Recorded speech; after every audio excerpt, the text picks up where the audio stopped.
嗨，大家好，我是老魏。我现在已经到了越南啊。昨天晚上到了越南之后呢，跟潘总联系了一下，潘总说让我拉着我到他那个1200亩是吧？1200亩的一个度假村去啊。今天我看看他的度假村。度假村呢，就是我们一个姐姐了，跟我同一个姓他姓潘，我也姓潘的，就是他看我会讲中文了，所以他说以后要想发展到中国了，一定要由我的来给他发展，所以呢，他把我是当兄弟的所以呢，把我当那个弟弟，我是兄弟，给我当弟弟了然后他全部都交给我来操作安排。潘总还有大量的资源，就是越南的企业在跟他联系，那很多中国的企业也在跟他联系，包括中国来越南投资的很多老板也在跟他联系，所以潘总是在越南的越南通。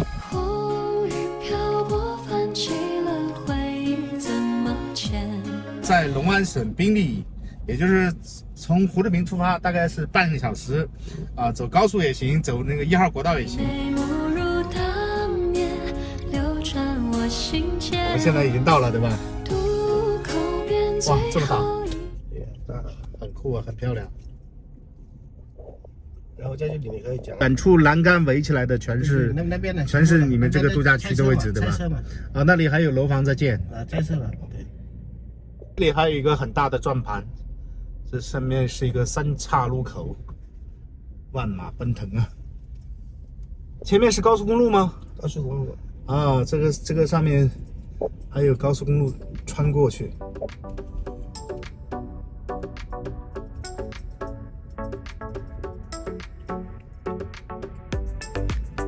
潘总，咱这个度假区现在已经建了大概多少了？52公顷，就是相当于完成了一半不到，一点点一点点才52嘛，我们1200亩嘛，现在才52亩。那么预计总投资要多少？这个6个亿美金嘛。民宿，对，这个在越南的朋友可以带上你的朋友来这边住这种民宿，风景相当优美这里是喝咖啡的地方。是，这个是200年的房子这个房子200年了这是纯木质结构的200年的房子。等一下我们进去看看民宿现在已经有人在住了，我看有已经是开始营业了，营业了很久了，营业了18年到现在这个民宿非常有特色在这种椰林深处，然后有一个小别墅，你可以带上你的亲朋好友，带上你的挚爱亲朋在这里欢度一个晚上。先到我的那个办公室，我的家。在别墅边有一条河这个是越南字，我回头打出来。这条河呢，看着这个特别宽，特别漂亮。然后这边呢，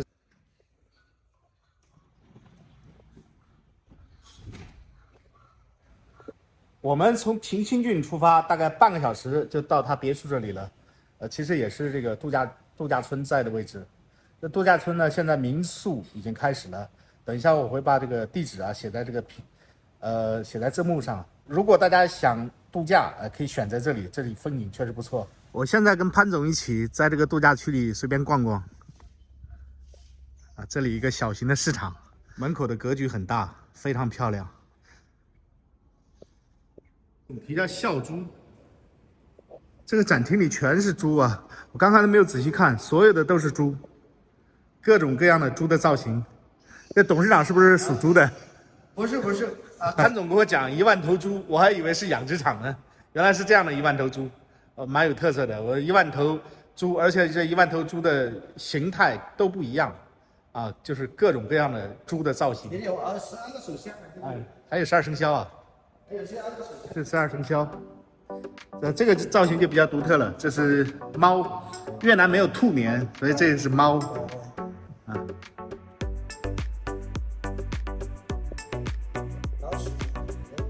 也有老鼠，这是猪、狗、鸡、猴子。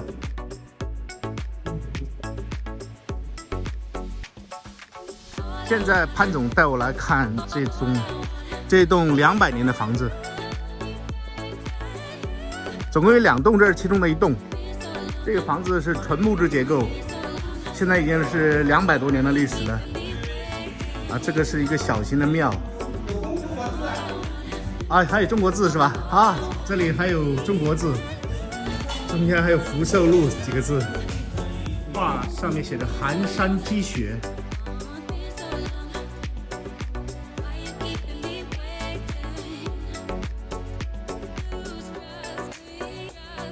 这个柜子也是有200年历史了，感觉很有特色啊。里面的古董估计也有将近200年，甚至200年以上的东西。大家有时间可以来这儿参观一下。我们在这儿喝杯咖啡是吧？环境特别好啊，这环境特别好。刚刚潘总讲，这董事长是这个皇帝的后人，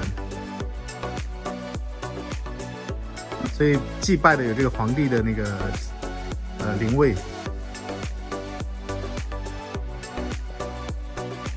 这就相当于他们皇家的家庙了。也有董事长的照片啊，还有董事长跟这个外国人的一些合影。我们到他楼上去看一下。200年的建筑，我是200斤的胖子，看能不能爬上去，也没有问题啊。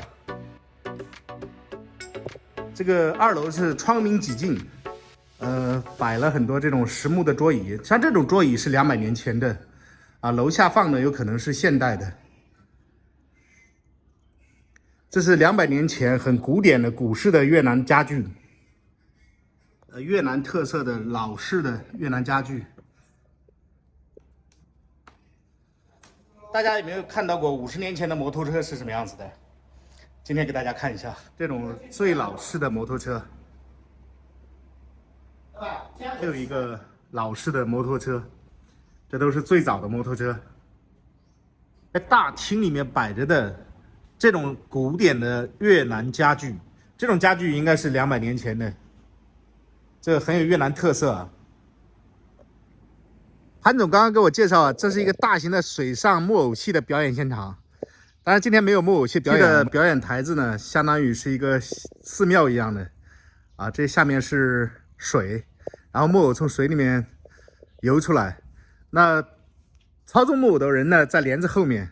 老魏也曾经拍过这个木偶戏的表演，在这个第一郡第一郡有一个木偶戏的表演，大家有机会呢，如果在一郡的话，可以去现场看一下那个木偶戏表演场次比较多这里呢，我也不知道什么时候有表演。这是另一个200年的建筑，这种200年的建筑啊，大多数都是以这个祠堂或者家庙这种形式来存在的，不然的话保存不了这么多年。因为越南发生了很多战乱，然后也出现了很多这种毁坏建筑的事情。那这种建筑能够完整的保存下来非常不容易。大家如果来到这个景区的话，一定要来这个200年的建筑来看一看，感受一下这个越南的历史文化氛围。是越南比较老式的床榻，当然这种床榻一般的老百姓是住不起的，这个有点像这种王公贵族家里面住的，普通老百姓是肯定住不上这么好的床榻的。大家可以看一下，这个上面有大理石，非常凉爽。那平时呢，可以盘坐在这里，睡觉的时候也非常凉爽。越南天气比较热，就要凉爽一点嘛。这是很有特色的越南的家具，一些老式的家具，绝对是个宝贝啊。这是一个钟，上面刻了很多铭文。这个上面有很多这种绿色的铜锈。在看越南历史的时候，实际上是可以找到很多中国文化的影子包括这种小轿子这种古时候的越南轿子。这轿子里面还有几个灯笼在里面轿子上面左边是一个福字，右边是一个禄字非常非常的小，这应该是给女士做的轿子非常狭小，非常小。这是2人抬的轿子，那抬这个轿子应该是非常辛苦的。像老魏这种体型根本就塞不到这轿子里面去轿子非常非常的迷你它这个上面的龙骨都已经是锈迹斑斑了，这是真迹这种车子呢现在已经看不到了。那在古代的越南，或者说50年前甚至100年前的越南呢，应该是比较常见的一个人力车。年的建筑要配得上这种花卉啊，这里有几个比较漂亮的盆景啊，非常大。这个盆景一个盆栽的话，在越南的话要几千万越南盾。当然，跟建筑的价值相比的话，这花卉的价值不值一提啊。身后这个建筑就特别有意思啊，有点像河内的一柱寺，这个完全是拷贝一柱寺的那种建筑风格来建的，一个小型的一个景点吧。这个一柱成寺啊，一个柱子就支撑着一个寺庙，边上呢有台阶可以上去，下面是一个水池。这个建筑特别有意思啊，在历史上，人类历史上也是不多见的一种建筑。不远的地方呢，就是这种民宿了。这种民宿呢非常有特色，整个度假区现在已经建成的民宿可以对外营业的大概是100多个。民宿里面有卫生间，有床榻，非常的适合这个小情侣或者一家几口人来这儿度假。我现在要穿过这个树林啊，穿过这条路，去一个具有非常浓厚的越南风格的一个地方。树边上呢就是这条河，鸟语花香啊，有非常多的鸟。这里的生态保护的非常好，早上我们进来的话，就是随处可以听到鸟叫，而且可以感受到很多的鸟，因为叫声不一样嘛。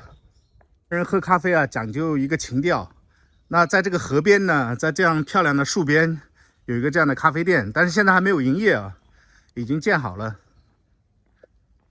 有另外一种风格的咖啡店，这种就在越南就是比较接地气的了。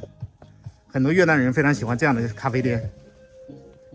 坐船过来呢，可以走这个码头，当然从这个码头我们也可以坐船去别的地方去玩。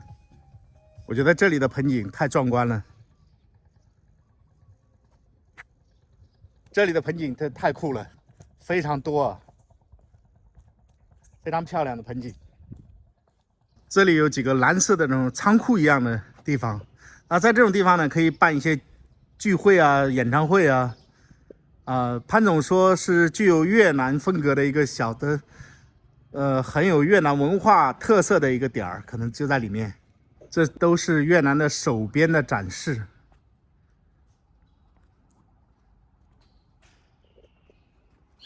风格多样，各种各样的越南的手编在这里都能看到。这里更像一个小市场。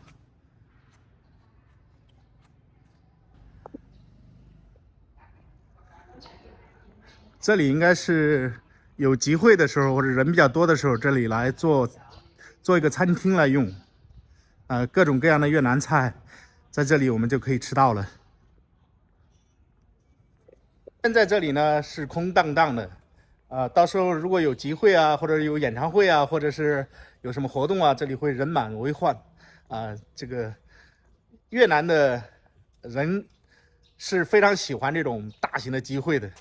如果有活动的话，很快就从四面八方来很多人填充这个场地。有一个非常有特色的一个酒店啊，